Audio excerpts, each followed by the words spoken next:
बऱ्याच जणांचे मेसेज आले की ताई मला खमण ढोकळ्याची रेसिपी सांगा ना. मग चला सांगतेच. त्याच्यासाठी 2 वाट्या तांदूळ आणि 1 वाटी हरभऱ्याची डाळ स्वच्छ सकाळीच धुवून घेतली आणि संध्याकाळी मिक्सरच्या भांड्यामध्ये थोडं दही टाकून छानपैकी बारीक करून घेतलं.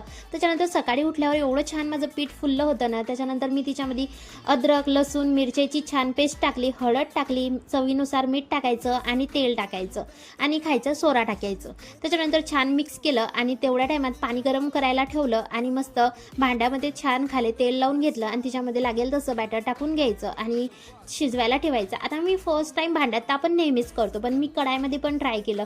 पण माझं खरंच सांगते कढाईमधलं पण खूप छान असं झालेलं होतं. मग आपला खमण ढोकळा रेडी झाला की नाही असं करून चम्मचनं पाहायचं आणि शिजला की छानपैकी समजून जातो. त्याच्यानंतर तडक्याची तयारी केली. इथे मस्त लसूण, मिरच्या, कढीपत्ता, कोथिंबीर आणि थोडंसं पाणी टाकायचं. तिच्यामध्ये साखर टाकायची आणि छान असं फोडणी देऊन द्यायची. त्याच्यानंतर असं एवढा छान खमण ढोकळा ना अजिबात चिपकत